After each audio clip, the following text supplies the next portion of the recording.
There are design decisions that sell cars, and then there are design decisions that make automotive historians argue for 50 years straight. The 1971 Buick Riviera falls firmly into that second category. When it rolled into showrooms in September 1970, it brought with it one of the most polarizing rear ends ever bolted onto an American luxury coupe. A dramatic boat-tail fastback that tapered to a sharp centerline ridge, split by two curved rear glass panels that met at the top and swooped down to a pointed spine at the trunk. Nothing else on the road looked remotely like it. Some people called it a masterpiece. Others called it a disaster. Bill Mitchell, the man who championed the design and spent years fighting to make it real, later admitted the production version had become a tugboat when corporate bean counters forced it onto a platform that was way too wide. And yet, more than 5 decades later, the 1971 Buick Riviera is one of the most sought-after Buicks ever built, and collectors will pay serious money for a clean Grand Sport with the Stage 1 engine. So what happened? How did a car that sold fewer units than the model it replaced become a legend? Before we get into it, drop a comment with the classic car you want us to cover next. The comment with the most likes becomes our next deep dive. All right, let's go. To understand why the 1971 boat-tail Riviera mattered so much, you need to understand what the Riviera name meant to Buick in the first place. The original Riviera launched in 1963, and it was an instant hit. The design had actually started life as a concept for Cadillac, part of a plan to revive the old LaSalle brand as a smaller, sportier luxury car. Cadillac passed on it. Buick didn't. What they ended up with was a sleek, razor-edged personal luxury coupe that the automotive press immediately called one of the most elegant American cars of the decade. It had clean lines, restrained chrome, and a sense of purpose that most early-60s American cars completely lacked. People loved it. The Riviera evolved slowly through the mid-60s. The second generation arrived for 1966, still handsome but starting to gain weight and soften in character. By 1968, it had picked up rear fender skirts and a more formal, conservative look that some critics politely described as matronly. The original car's sporting edge had dulled. Meanwhile, competitors were heating up. Ford had the Thunderbird, Lincoln had the Continental Mark III, Oldsmobile was pushing the front-wheel drive Tornado. Buick needed to make a statement with the next Riviera, and they needed it to be bold. The boldest person in the entire General Motors empire at that moment was Bill Mitchell. He was GM's vice president of styling, a passionate, opinionated designer who had taken over the role when Harley Earl retired back in 1958. If Earl had made American cars exuberant and chrome-drenched, Mitchell wanted to make them dramatic and sporting. He loved European Grand Touring cars, he loved American racing heritage, and he was the creative force behind some of GM's most iconic designs, including the split-window 1963 Corvette Stingray, which he openly called his personal masterpiece. Mitchell had a very specific vision for the next Riviera, and it came from a car he admired since the 1930s, the Auburn 851 Speedster from 1935. That Auburn was a romantic machine with a pointed rear end that tapered like the stern of a racing boat, giving it this incredible sense of motion even when it was sitting still. Mitchell had already used a boat-tail theme in a subtle way on the rear of the '63 Corvette. Now he wanted to go further. He wanted to put that drama, that pointed aggression, onto a full-sized luxury coupe that could seat 4 or 5 people in American comfort.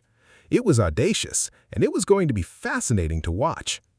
Mitchell kicked off the design process by directing early concept work to GM's Advanced Styling Studio, known internally as Studio X. The first seed of the idea was reportedly came from a designer named Don LaHarche, who produced a small-scale concept model exploring the boat-tail theme on a Riviera-sized car. That concept then moved to Buick's Advanced Studio 2, which was led at the time by a young designer named Jerry Hirschberg. Hirschberg would later spend most of his career at Nissan and eventually become their head of design, but in the late '60s, he was a rising star at GM. The boat-tail Riviera was his first major assignment as studio chief. Years later, Hirschberg reflected on the experience simply. He said Bill Mitchell was the prime mover on the car.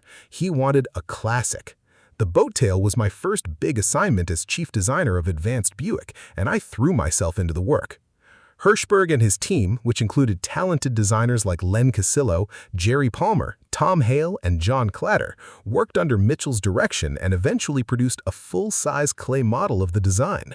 What emerged was striking and genuinely unlike anything else in the American market. The concept featured a sharp boat tail rear section with a distinctive split fastback rear window. Two panes of glass met at a central ridge at the top, then curved inward toward a pointed center peak at the bottom of the trunk. It was like the divided rear window of the Stingray, but scaled up to luxury proportions. A prominent body sculpture line swept from the front fenders all the way back along the body sides, tracing back to a design theme Buick had used in the 50s. Large, round, open wheel openings gave the car a more athletic, sporty character than the skirted rear wheels of the previous generation. Mitchell, according to people who worked with him, was enormously enthusiastic about the concept. But there was one significant complication, and it didn't come from the design studio. It came from the GM product planning office. The original intention had been to base the next Riviera on one of the corporation's intermediate platforms, the same basic chassis architecture that underpinned cars like the Chevrolet Monte Carlo and the Pontiac Grand Prix. On that smaller, leaner platform, the dramatic boat tail proportions would have worked beautifully. The concept clay models built on A-body dimensions were reportedly stunning, but GM management ultimately decided that the production Riviera would have to use the full-size B-body platform, the same chassis used under the big Buick LeSabre and Electra sedans, in order to keep tooling costs under control and share engineering components across the lineup. For the 1971 model year, that B-body grew by 3 inches in wheelbase, now stretching to a massive 122 inches, and the car gained more than 120 pounds in the process. Bill Mitchell himself later acknowledged what this decision had cost the design. In a moment of blunt self-assessment that was entirely in keeping with his personality, he said, "What hurt the boat tail was widening it. It got so wide, a speedboat became a tugboat." It was an honest and painful admission.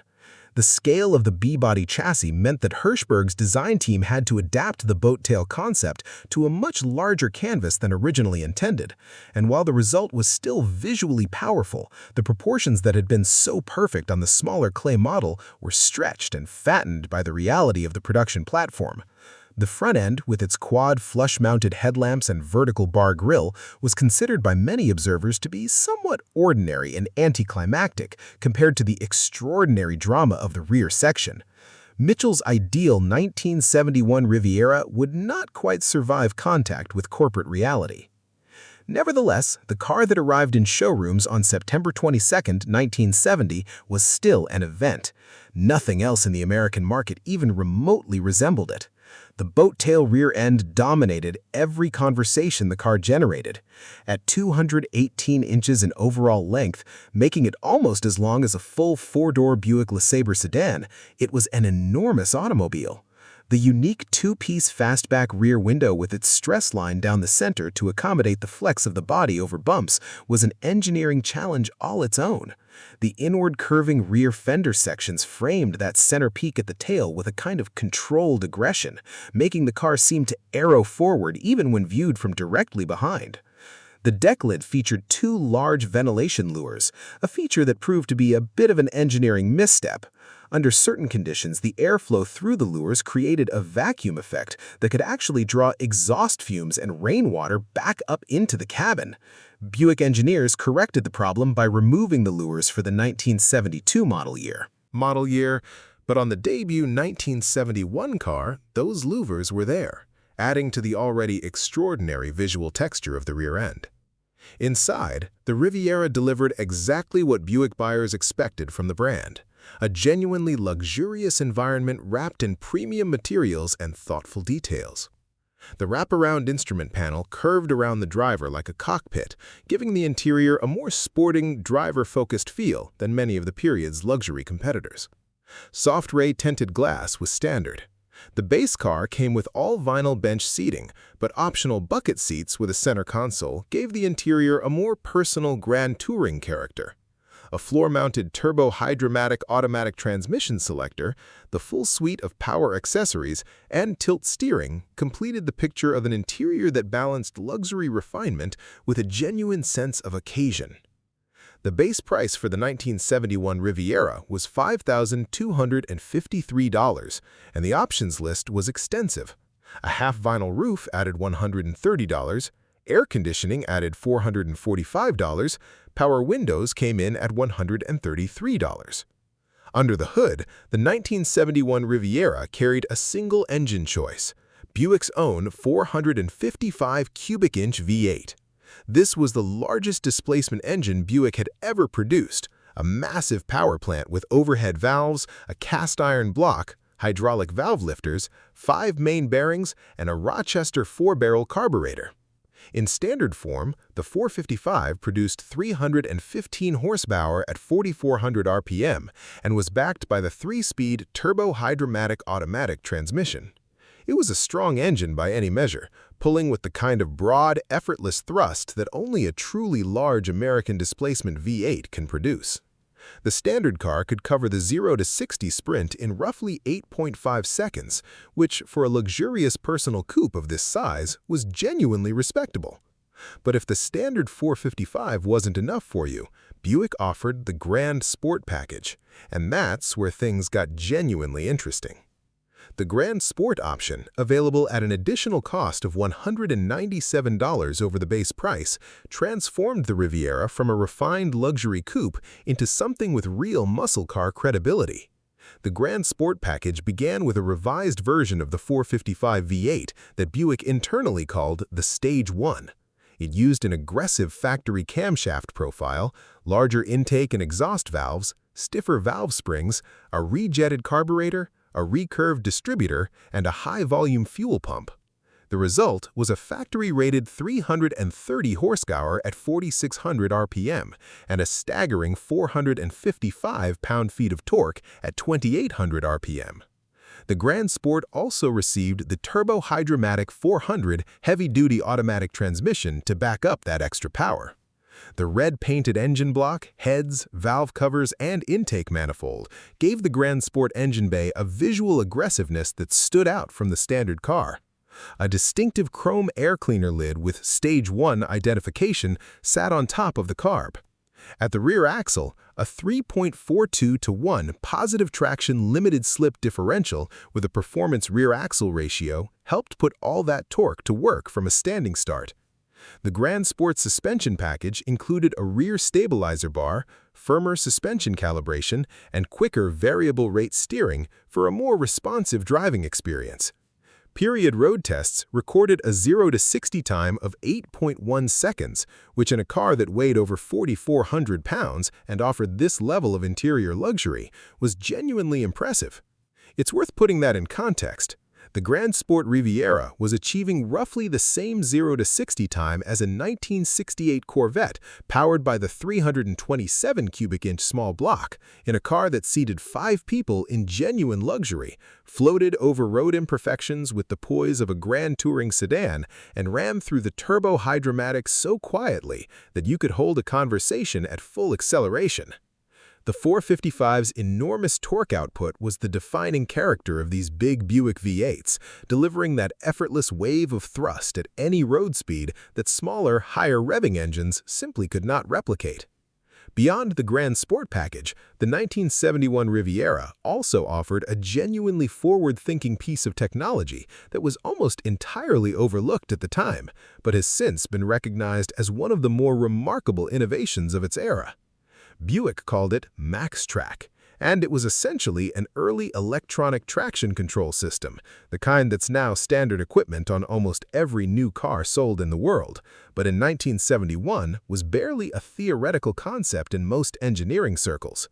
The MaxTrack system used wheel sensors and a drive shaft sensor to detect rear wheel spin during acceleration, and when it detected excessive slip, it electronically retarded the engine's ignition timing to reduce power output and restore grip. A dashboard switch allowed the driver to disable the system if desired.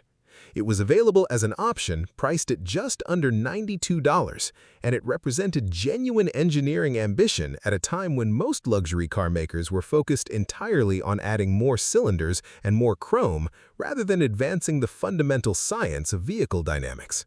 The fact that in 1971, Buick was offering traction control technology, however primitive, puts the car in a fascinating historical context and makes it something genuinely more than just a pretty face.